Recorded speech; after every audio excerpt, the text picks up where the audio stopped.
First இந்த recruitment பற்றி basic information பார்க்கலாம். ஏர்போர்ட் அத்தாரிட்டி ஆஃப் இந்தியா, ஷார்ட்டாக ஏஏஐ, கவர்மெண்ட் ஆஃப் இந்தியாவோட public sector enterprise. AAI civil aviation இன்ஃப்ராஸ்ட்ரக்சரை கிரியேட், அப்கிரேட் அண்ட் மெயின்டைன் பண்ணுற organisation. Eligible candidates AAI official website மூலமாக ஆன்லைனில் அப்ளை பண்ணலாம். அதர் மோடில் அப்ளிகேஷன் அக்செப்ட் பண்ண மாட்டாங்க. ஸோ இதை அப்ளை பண்ணுறதுக்கான வெப்சைட் லிங்க் நான் வந்து உங்களுக்கு டிஸ்கிரிப்ஷன் பாக்ஸில் கொடுக்குறேன். இப்போது மோஸ்ட் இம்பார்ட்டண்ட்டான வேகன்சி டீட்டெயில்ஸ் பார்க்கலாம். இந்த நோட்டிஃபிகேஷனில் டோட்டலாக 15 டிஃப்ரெண்ட் போஸ்ட் வந்து மென்ஷன் பண்ணியிருக்காங்க. மேனேஜர் லெவலில் 11 போஸ்ட் இருக்குது. ஜூனியர் எக்ஸிக்யூட்டிவ் லெவலில் 4 போஸ்ட் இருக்குது. போஸ்ட் வைஸ் வேகன்சிஸ் வந்து இங்கே மென்ஷன் பண்ணியிருக்காங்க. அதே மாதிரி ஜூனியர் எக்ஸிக்யூட்டிவ் சைட்லேயும் வந்து ஒரு சில வேகன்சிஸ் ஃபைனான்ஸ், லா, ஆப்ரேஷன்ஸ் இந்த மாதிரி கேட்டகரியில் கொடுத்துருக்காங்க. And finally junior executive survey cartography அதுலேயும் வந்து ஒரு 8 வேகன்சிஸ் போட்டிருக்காங்க. ஸோ இந்த நோட்டிஃபிகேஷனில் vacancy distribution post and category wise டிஃப்ரெண்ட்டாக இருக்கும்.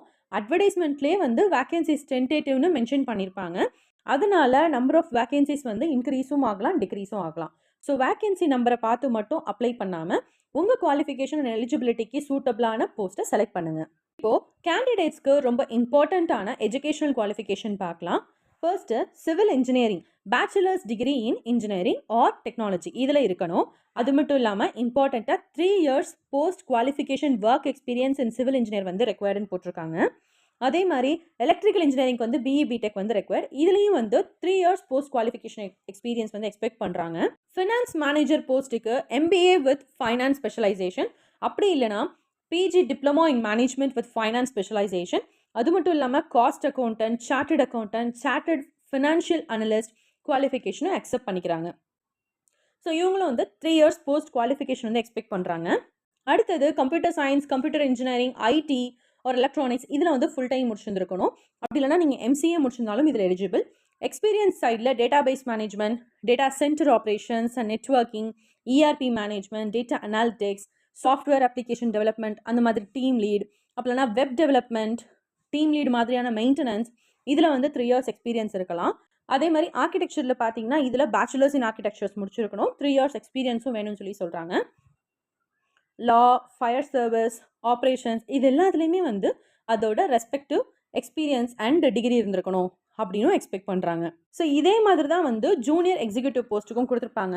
ஸோ ஃபைனான்ஸில் வந்து எம்பிஏ வித் ஃபினான்ஸ் ஸ்பெஷலைசேஷன். என்ன அப்படின்னா என்ன வித்தியாசம்னு பார்த்தீங்கன்னா ஜூனியர் எக்ஸிக்யூட்டிவ் லெவலில் இருக்கிற இதுக்குமே வந்து எக்ஸ்பீரியன்ஸ் கிடையாது. வேறஸ் அந்த மேனேஜர் லெவலெலாம் வந்து 3 years மினிமம் எக்ஸ்பீரியன்ஸ் எக்ஸ்பெக்ட் பண்ணுறாங்க. ஸோ அதுதான் வந்து டிஃப்ரென்ஸ். ஸோ இதில் பார்த்தீங்கன்னா ஜூனியர் எக்ஸிக்யூட்டிவ் போஸ்ட்டில் வந்து எக்ஸ்பீரியன்ஸ் எதுவுமே இல்லை. ஸோ அதனால் ஃப்ரெஷர்ஸ் நீங்கள் டெஃபினட்டாக வந்து இதுக்கு நீங்கள் அப்ளை பண்ணலாம். But final result and required qualification cut off date அவங்க மென்ஷன் பண்ணியிருக்கிறதுக்குள்ளார இருக்கணும். நெக்ஸ்ட்டு ஏஜ் லிமிட் இப்போ பார்ப்போம். மேனேஜர் போஸ்ட்டுக்கு maximum age 32 years, junior executive போஸ்ட்டுக்கு மேக்ஸிமம் ஏஜ் 27 years. ஸோ இதில் கேட்டகரி வைஸ் வந்து ரிலாக்ஸேஷன் இருக்குது. எஸ்சி எஸ்டி கேண்டிடேட்ஸ்க்கு 5 years ரிலாக்ஸேஷனும், ஓபிசி நான் க்ரீமி லேயருக்கு 3 years ரிலாக்ஸேஷனும், எலிஜிபிள் பிடபிள்யூபிடி கேண்டிடேட்ஸ்க்கு வந்து 10 years ரிலாக்ஸேஷனும் தராங்க. இப்போது டேட்ஸை பற்றி பார்க்கலாம். இதோட ஆன்லைன் அப்ளிகேஷன் டேட் பார்த்தீங்கன்னா 8 August ஸ்டார்ட் பண்ணுறாங்க. அண்ட் இது எப்போ முடியுதுன்னு பார்த்தீங்கன்னா 7th September முடியுது. கம்ப்யூட்டர் பேஸ்ட் டெஸ்ட்டோட டென்டேட்டிவ் டேட் இன்னும் அனௌன்ஸ் பண்ணலை. ஏஐ அஃபிஷியல் வெப்சைட்டில் லேட்டராக அனௌன்ஸ் பண்ணுவாங்க. ஸோ லாஸ்ட் டேட் வரை வெயிட் பண்ணாமல் எலிஜிபிள் கேண்டிடேட்ஸ் ஏர்லியாக அப்ளிகேஷனை கம்ப்ளீட் பண்ணுறது பெட்டர். இப்போது சேலரி பற்றி பார்க்கலாம். மேனேஜர் போஸ்ட்டுக்கு ஸ்டார்டிங் 60,000லேருந்து மேக்ஸிமம் 1,80,000 வரைக்கும் இருக்கும். ஜூனியர் எக்ஸிக்யூட்டிவ்க்கு ஸ்டார்டிங்கில் 40,000லேருந்து மேக்ஸிமம் 1,40,000 வரைக்கும் இருக்கும். பேசிக் பேக்கு அடிஷ்னலாக dearness allowance, perks at 35% of basic pay, HRA and other benefits like CPF, gratuity, social security schemes, medical benefits இது எல்லாமே வந்து ஏஐ ரூல்ஸ் படி இருக்கும். அட்வர்டைஸ்மெண்ட்டில் அப்ராக்சிமேட் சிடிசி என்ன கொடுத்துருப்பாங்க அப்படின்னா ஜூனியர் எக்ஸிக்யூட்டிவ்க்கு அரௌண்ட் 14 lakhs per annum, மேனேஜருக்கு 21 lakhs per annum. So salary package wise இது டெஃபினெட்லி வந்து அட்ராக்டிவான பிஎஸ்யூ ஆப்பர்ச்சுனிட்டி. செலெக்ஷன் ப்ராசஸ் பற்றி இப்போ பார்க்கலாம். ஸோ ஃபர்ஸ்ட் ஸ்டேஜ் வந்து கம்ப்யூட்டர் பேஸ்ட் டெஸ்ட். எல்லா போஸ்ட்டுக்குமே வந்து அப்ஜெக்டிவ் டைப் சிபிடி கண்டக்ட் பண்ணுவாங்க. அண்ட் ஒன் இம்பார்ட்டன்ட் பாயிண்ட் என்னன்னா ராங் ஆன்சருக்கு நெகட்டிவ் மார்க் கிடையாது. ஸோ நெகட்டிவ் மார்க் இல்லைன்னு நோட்டிஃபிகேஷனில் கிளியராக மென்ஷன் பண்ணியிருக்காங்க. சிபிடி சிலபஸ் வந்து ஏஐ வெப்சைட்டில் அப்லோட் பண்ணுவாங்க. ஸோ சிபிடி பர்ஃபார்மன்ஸ் பேசிஸில் கேண்டிடேட்ஸை ஷார்ட் லிஸ்ட் பண்ணுவாங்க. அதுக்கப்புறமா அப்ளிகேஷன் வெரிஃபிகேஷன், சப்சிக்வெண்ட் டெஸ்ட், அதாவது எந்தெந்த போஸ்ட்டுக்கு என்ன மாதிரியான டெஸ்ட்டோ அதை வந்து கண்டக்ட் பண்ணுவாங்க. For example manager post code 1 to 11க்கு வந்து இன்டர்வியூவும் செலெக்ஷன் ப்ராசஸில் இன்க்ளூட் ஆகும்.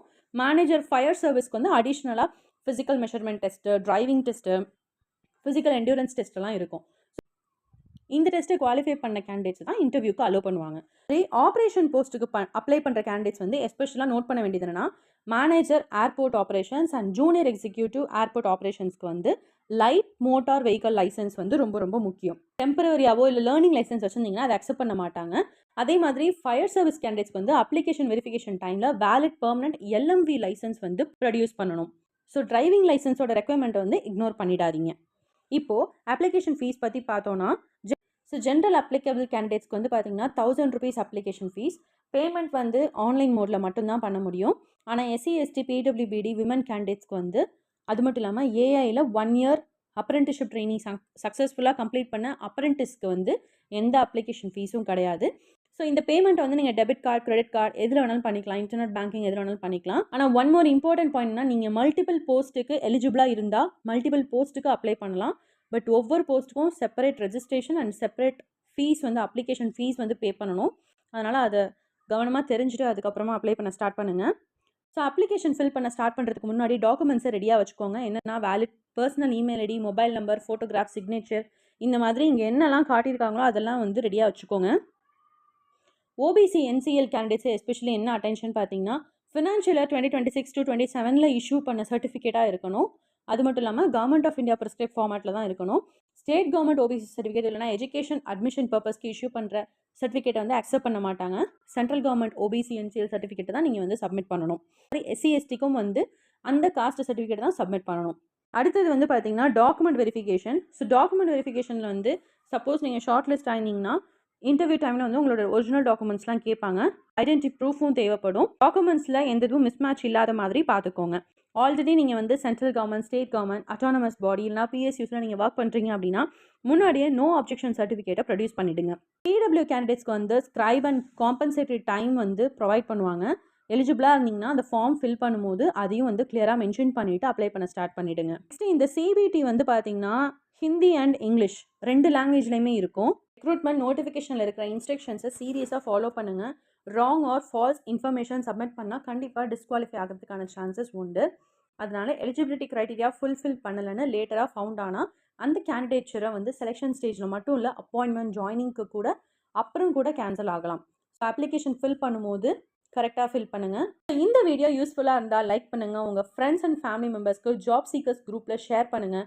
இன்னும் latest government jobs, PSU jobs, railway jobs, bank jobs update வேணும்னா ஜாப்ஸ் தகவல் சேனலை சப்ஸ்கிரைப் பண்ணுங்கள். பெல் ஐக்கானை ப்ரெஸ் பண்ணிக்கோங்க. நம்ம நெக்ஸ்ட் யூஸ்ஃபுல்லான ஒரு ஜாப் நோட்டிஃபிகேஷன் வீடியோவில் மீட் பண்ணலாம். Until then, prepare well, apply carefully, and all the very best. Thank you.